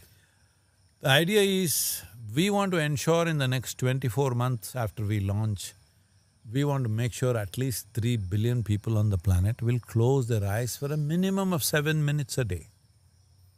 If this happens, that 3 billion people close their eyes for 7 minutes a day, there will be a miracle on this planet. 3 billion people, you may think, oh, how can anybody reach? Is it even practical? See, you are not here in Middle Ages or in caveman's time. This is today. Our 2024 video views are 5.6 billion. When I did this ride from London to Kaveri, in those 100 days, we touched 3.92 billion people for the soil message. This movement was called Save Soil. 3.92 billion people in 100 days, after that it's well over 4 billion people we have touched. So I'm saying we are at a time, many great beings have come in the past, but if they spoke, hardly 10 people could hear them. Today we can sit here and talk to the entire world if we are willing to do what it takes to do that. So we want to see at least 3 billion people will spend 7 minutes a day investing upon their own mental well-being, because mental well-being is not to be taken for granted, especially now. Why people are thinking I'm switching from subject to subject. Oh, Sadhguru, you were talking about Project Green Hand, then suddenly you spoke about rivers, now you're talking soil, and now you're saying mental health. All these things are connected. One, there's too much science behind it, I'll not go into all that. The simple thing is this, what you call as soil here, which is the top soil, on an average in the world, the top soil is approximately 18 to 22, 23 inches, this much. This is all the averages. This has trillions of species of organisms.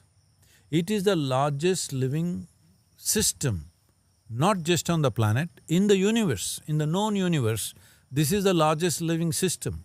Trillions and trillions of organisms. If you take a handful, there are over 6 to 8 billion organisms, just a handful of soil. That is falling apart because there is no enough organic matter, they have nothing to eat, they are on starvation mode. As this continues, the basic fabric of life gets weaker because the foundational life for all life is these microorganisms.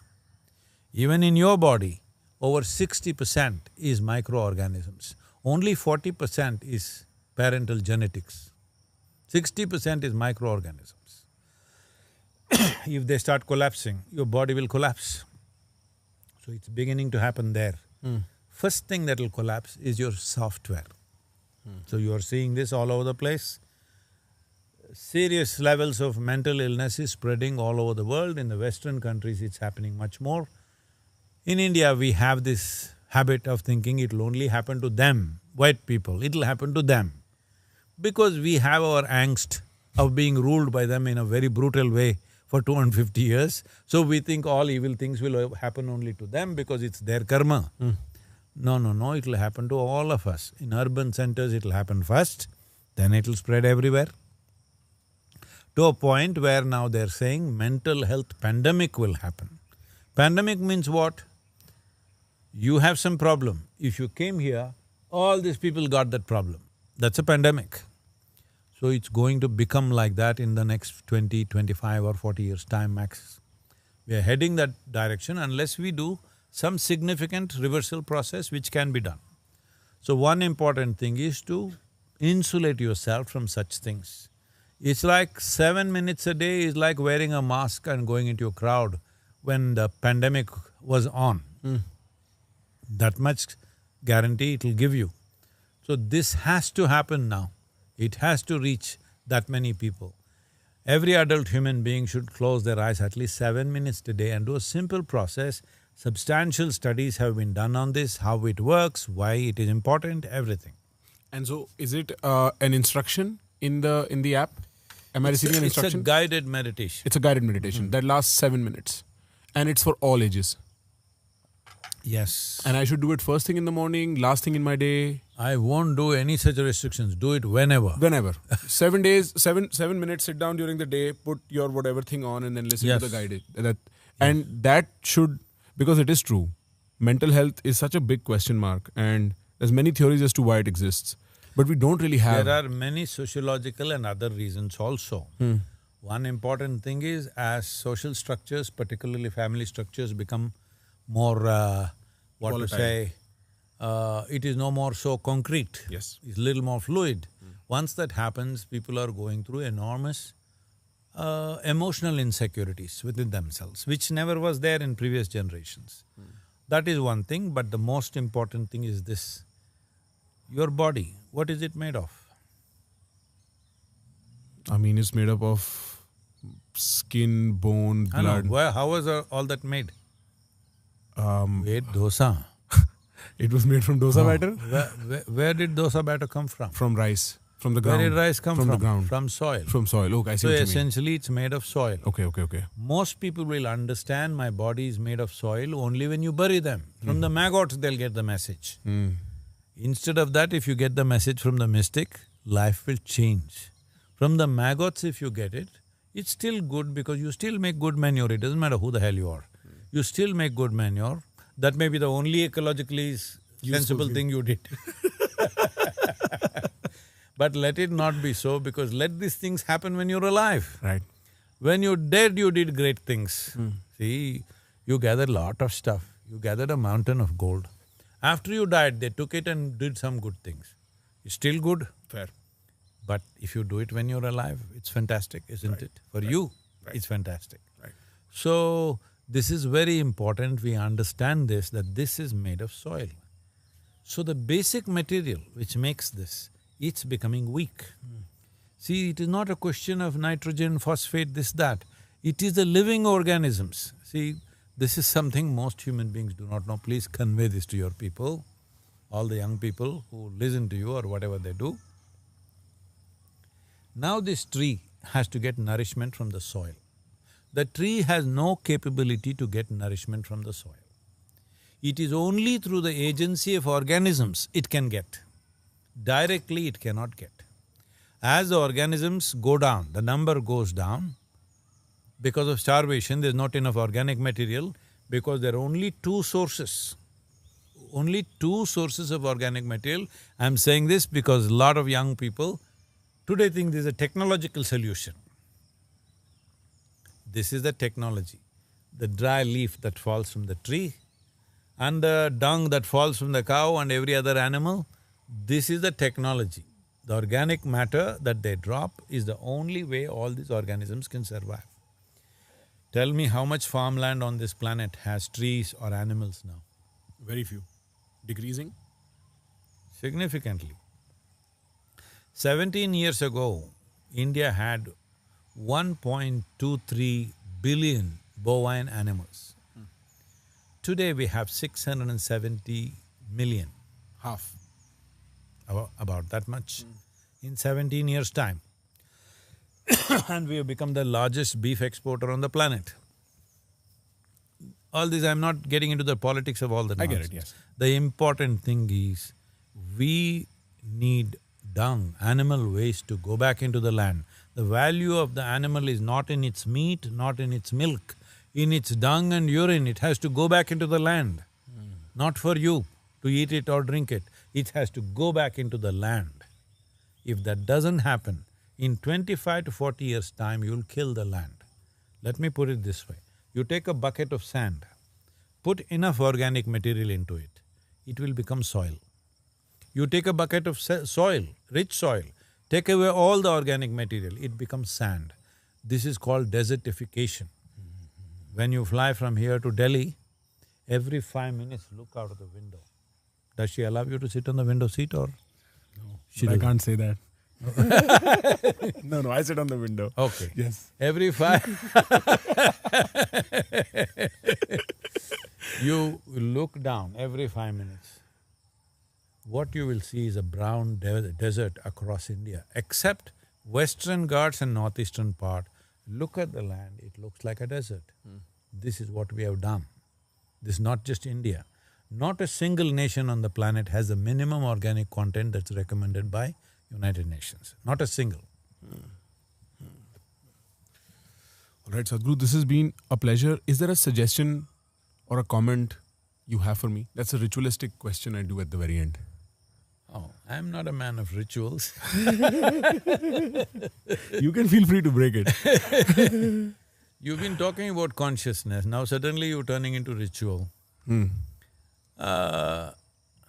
Ritual means you repeat something every day. Like you brush your teeth, it's a ritual. Why are you brushing your teeth? It didn't come out of your own intelligence, believe me. Your mother told you. When you're little, she told you, you must brush your teeth. No brushing, no breakfast. How long? Maybe 6 months, 1 year, whatever. She insisted. After that, you started brushing. But tomorrow if your mother comes and says, this brushing was a mistake, I'm very sorry, please give it up, I have also given it up. Will you give it up? Possibly, but that's because Hello? being lazy is easier. Tell him what will happen to him.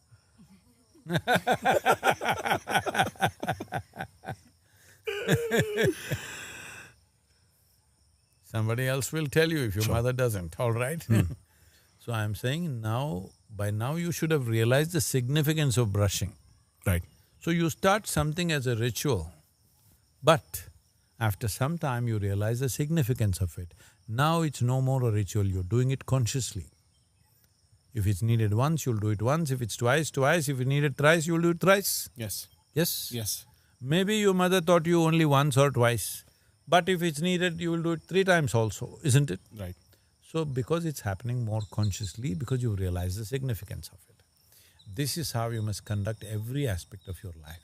Initially, because 90% of what a human being is a learnt behavior. There's a squirrel doing kee there. For him, 90% of his life is instinctive, he knows. 10% he learns by behavior from his parents or his siblings or whatever, yes. The difference between one squirrel and the other squirrel in personality is only 10% approximately, I'm saying. It's not absolute numbers, I'm saying it's small. Yeah. But with a human being, only 10% is instinctive, 90% is learnt behavior. So because of this, many things may enter our lives as a ritualistic form, because from memory of thousands of generations of people, there is a memory, they're trying to put that into us as a ritual, but as we grow, we must make this into a conscious process.